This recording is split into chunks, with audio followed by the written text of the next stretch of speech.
The Little Princess and the Warm Cottage in the Snow. Chapter 1. A Snowy Kingdom. Once upon a time, in a faraway kingdom surrounded by silver mountains and forests that whispered in the wind, there lived a little princess named Elara. She had hair the color of golden honey and eyes that sparkled like the morning sky. Elara loved to explore, even though her royal teachers reminded her that princesses should stay in their castles, learn their lessons, and act proper. But Elara believed that being proper also meant being curious and kind. She wanted to see the world beyond the castle walls, to meet new friends, and to discover places that no one else had noticed. Winter had arrived in the kingdom. Snowflakes danced gently from the sky, painting the land in soft white blankets. The castle glowed warmly from its tall windows, but outside, the air was crisp and cold, and the forest looked mysterious and magical. One evening, while everyone was busy preparing for a royal winter ball, Elara looked out from her tower window and saw a faint light twinkling deep within the snowy woods. It was not the light of the castle torches, nor the glow of the stars. It looked different, like a warm lantern calling out to her. Her heart fluttered with curiosity. What is that little light doing in the forest? Who lives there? Maybe they are alone. Maybe they need a friend. And so, the little princess made a brave decision. She wrapped herself in her thickest cloak, slipped on her fur-lined boots, and tiptoed quietly past the guards, who were too busy polishing their armor to notice her. With a lantern in her hand and courage in her heart, Princess Elara stepped into the snowy night. Chapter 2. The Journey into the Snow. The snow crunched softly beneath her boots as Elara wandered deeper into the forest. The trees stood tall like watchful giants, their branches heavy with sparkling icicles. The moonlight made the snow shimmer like a field of diamonds. Sometimes she felt a little afraid. The wind howled through the branches, and shadows stretched across the ground. But whenever she remembered the twinkling light she had seen, her courage returned. Elara, She whispered to herself. a princess must be kind and brave. Someone out there might be waiting for you. As she walked, she noticed tiny footprints crossing her path. They were too small to belong to a wolf or a deer. Curious, she followed them until she reached a hollow log. From inside, a pair of bright eyes peeked out.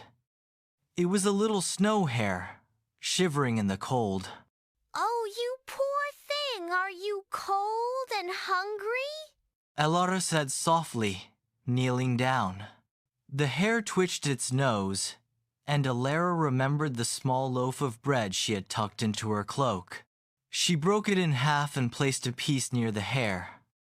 The little creature nibbled it gratefully. Elara smiled.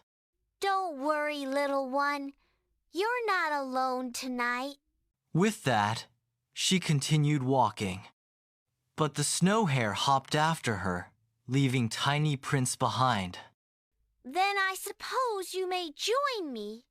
She giggled. And so, the princess and the snow hare traveled together, two tiny adventurers in the vast snowy woods. Chapter 3. The Warm Cottage appears. After what felt like a very long walk, Elara finally saw the little light she had noticed from her window. It was shining from a small wooden cottage tucked between tall pine trees. Smoke curled from the chimney, and the glow of a fire flickered through the frosty windows. Elara gasped softly. The cottage looked so cozy and inviting, like a golden lantern in the middle of a snowy sea. She knocked gently on the door. Knock, knock. At first, no one answered. Then the door creaked open, and a kind old woman appeared. She wore a thick shawl around her shoulders, and her eyes were warm like candlelight. My goodness, what is a little princess doing all the way out here in the snow? Said the old woman, surprised. Elara curtsied politely, though her cheeks were red from the cold. I saw your light from the castle. I thought you might be lonely, so I came to visit.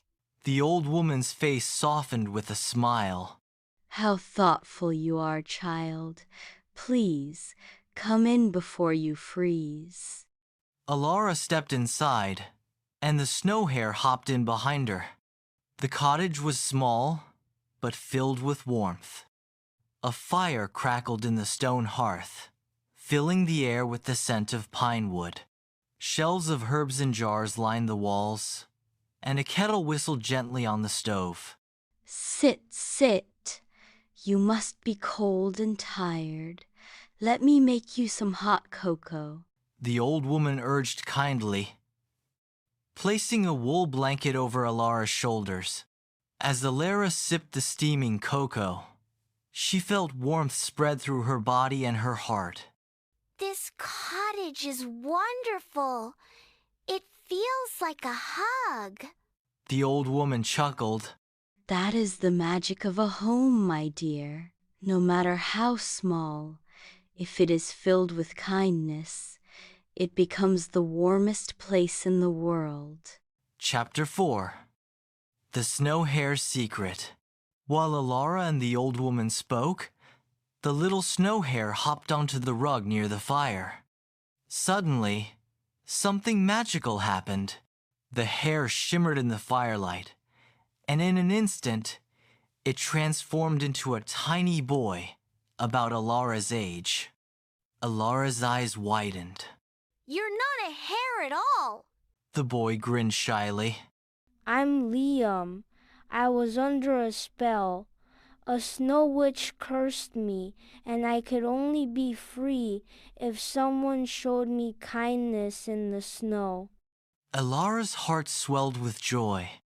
Then I helped free you? Liam nodded. Yes, you shared your bread and your kindness. That broke the spell. The old woman nodded wisely. Compassion is the strongest magic of all. Elara and Liam smiled at each other. She was glad she had followed the footprints, glad she had shared her bread. Without realizing it, she had given someone back their true self. Chapter 5. A Night in the Cottage. The old woman prepared a simple supper, warm soup, fresh bread, and berries preserved in honey. Elara and Liam ate happily by the fire, sharing stories about their lives. Elara told them about the grand castle, the lessons, and the glittering winter ball that was happening that very night. But she also admitted that sometimes she felt lonely in her big home. Liam told her about the forest, how he had been wandering as a hare for so long that he had forgotten what it felt like to sit by a fire as a boy. The old woman listened quietly, her eyes twinkling. Both of you have learned something tonight, She said gently. Elara. You have learned that kindness creates warmth in even the coldest places. And Liam, you have learned that friendship can break the coldest curse. Later, the old woman gave them soft quilts, and Elara lay down on a little bed near the fire. The snow tapped gently against the window, like a lullaby from the winter night. For the first time in a long time, Elara fell asleep with a heart completely at peace. Chapter 6. Returning Home. The next morning, the forest sparkled under the golden light of dawn. Elara knew she had to return to the castle before anyone discovered she was gone. The old woman hugged her gently. Remember, little princess, you will always find a warm light if you carry kindness in your heart.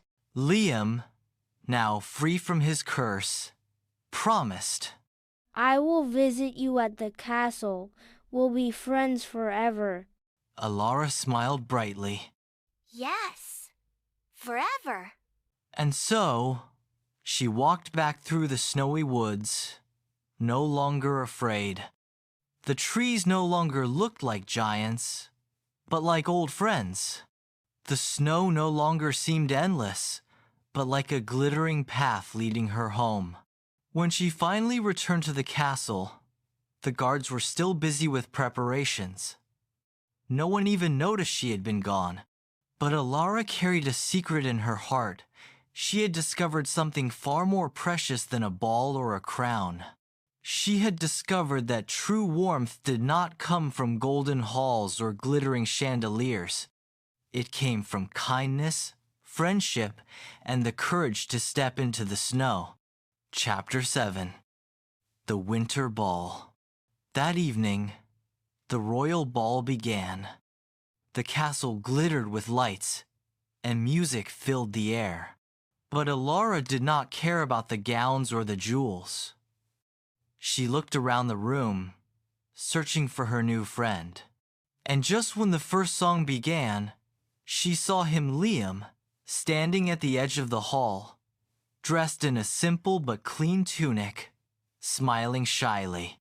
Elara ran to him, her heart filled with joy. You came! Liam nodded. I promised. Together, they danced among the noble guests, laughing and spinning. For Elara, it was the happiest ball she had ever attended, because she knew that no matter how cold the world outside might become, she would always carry the warmth of that little cottage in her heart. Epilogue. The Lesson of the Snow. From that day on, Princess Elara was never afraid of the snow again. Whenever winter arrived, she would ride out into the forest to visit the little cottage, bringing gifts, stories, and laughter. And every time she saw the light glowing in the woods, she remembered the lesson she had learned.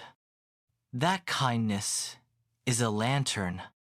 It shines brightest when the world feels coldest. And that is why, to this very day, children say that if you wander into the snowy woods with kindness in your heart, you may just find a warm cottage waiting for you.